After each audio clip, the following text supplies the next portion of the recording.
Joining me now, Texas Congressman Kevin Brady, a GOP deputy whip and ranking member of the Joint Economic Committee and the House Ways and Means Committee. Congressman, good of you to be with us, and we're glad to see you. Thank you.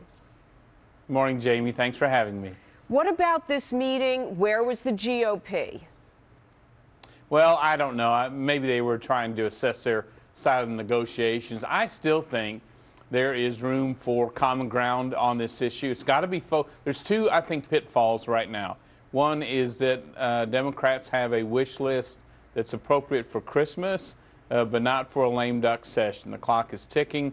We need to focus on the economy and jobs in any common ground we find. And secondly, there doesn't seem to be a sense of urgency coming from the White House, or at least from Congress. You know, we're having these political votes for show in the House and Senate, but the clock is ticking. And I know in our district, we're starting to get calls from families who worry, you know, do they pull money out of the IRA? What do they need to do to make adjustments for these taxes? Small businesses worried about the paperwork burden of adjusting all these forms and withholding for their workers. Then businesses in general just holding back their money, not making investment decisions for worry they're going to get taxed more. So this clock is ticking. I'm just not sure the Democrats know that. Congressman Brady, it's the end of the year, and there's such uncertainty at a time that unemployment is rising. The president says that he will compromise if unemployment benefits are continued, if he gets some limits on the Bush tax cuts,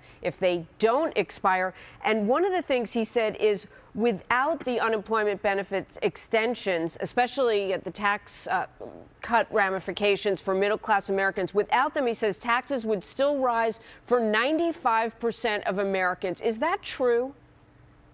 Well, I don't think it is. I think the president's been waving that 95% figure for his political gain, whether it dealt with truth or not, or facts or not. But the fact is, look, we need to extend all the tax cuts for economic reasons and for fairness reasons. And unemployment, you know, Republicans warned Democrats when they started extending the federal benefits very early on, they would run out of money. Indeed, they did.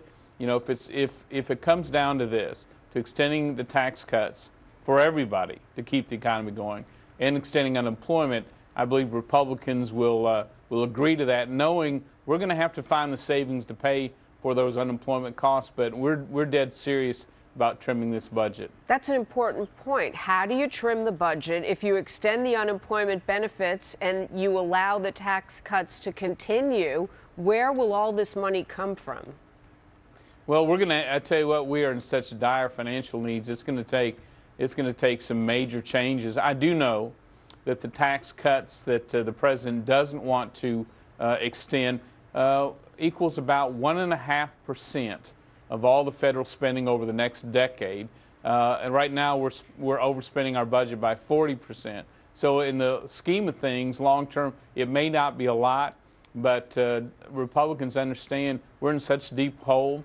We're going to have to find savings, major cuts in all programs in order to get back to a balanced budget. It's going to be tough.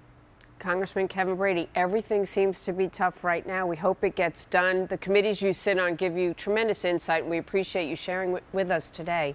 Thank you. Thank you, Jamie.